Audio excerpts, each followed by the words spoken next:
ඊයේ මගේ ගාවට බෙහෙත් ගන්න ලස්සන කාන්තාවක් ආවා. එයාගේ වයස අවුරුදු 45ක් විතර ඇති. එයා සතියේ දවස් 4ක් දවසට පැය ගාණක් ජිම් යනවා.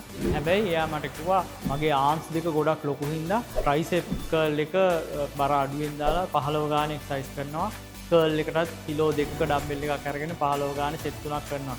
මේකට කියන්නේ ස්පොට් රිඩක්ෂන් කියලා. ආම් එකට එක්සර්සයිස් කරාට ආම් එක වටේ තියෙන තෙල් ප්‍රමාණය අඩු වෙන්නේ නැහැ. මේ කාන්තාවගේ අත ලොකුවට තිබුණාට අතේ වැඩිපුර තියෙන තෙල් මාංශ පේශි නෑ. ශක්ති වර්ධක ව්‍යායාම හොඳට කරේ නැත්නම් අපේ තියෙන මාංශ පේශිය දිය වෙලා ගිහිල්ලා ඒ වෙනුවට මේදය ඒ මාංශ පේශිය ඇතුළට යනවා. ඒ වගේම අපි වැඩිපුර ආහාර ගත්තොත් ඒ මාංශ පේශිය වටේ තව තෙල් තට්ටුවක් තැම්පත් වෙනවා. ඒකට අත ලොකුවට පේනවා. හැබැයි ඇතුලෙන් මාංශ පේශිය හීනී මාංශ පේශිය දුර්වලයි. මේදය සහ ප්‍රෝටීන් බහුල ආහාර ගන්න ඕනේ. කාබෝහයිඩ්‍රේට් අඩු කරන්න ඕනේ. එතකොට ශරීරයේ මේදය අඩු වෙනවා. එතකොට ඔයාගේ අතේ වර්ග ප්‍රමාණය අඩු වෙනවා.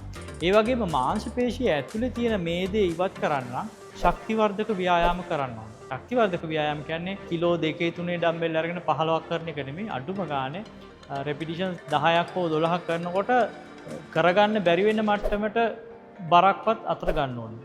5 වතාවකට වඩා වැඩි වාර ගාණක් කරන්න පුළුවන් වෙනෝනේ පහසුවෙන්.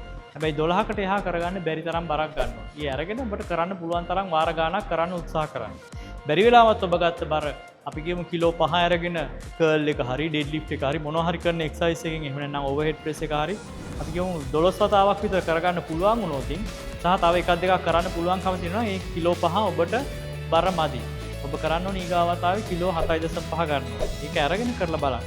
ඒකත් 12ක් එහා කරන්න පුළුවන් වුණාට පස්සේ ආයි බර වැඩි කරන්න. එහෙම තමයි බර ටික ටික වැඩි කරගන්න විදිය. ඇඟේ එක තැනකට ව්‍යායාම කරලා මහත හෝ ප්‍රමාණය වෙනස් කරන්න බෑ. කියන්නේ ඊතර තියෙන මේද ප්‍රමාණය අයින් කරන්න පුළුවන් කමක් නැහැ. ඔන්ලයින් කෝචර්ස්ලා ගොඩක් ඉන්නවා YouTube එකේ, Facebook එකේ හැමතැනම. මේගොල්ලෝ බඩ අඩු කරන්න කියලා බඩට ව්‍යායාම කරනවා. බඩ අඩු කරන්න බඩට ව්‍යායාම කරාම වෙන්නේ බඩේ මාංශ පේශි ශක්තිමත් වෙන එක මිසක් ඉන වටේ තියෙන තෙල් තට්ටුව අයින් වෙන්නේ නැහැ. ඉතින් එහෙම ඒ වගේ දේවල් කරන එකෙන් වෙන්නේ ඔබේ කාලය, ශ්‍රමය, මුදල් අපතේ යන එක විතරයි.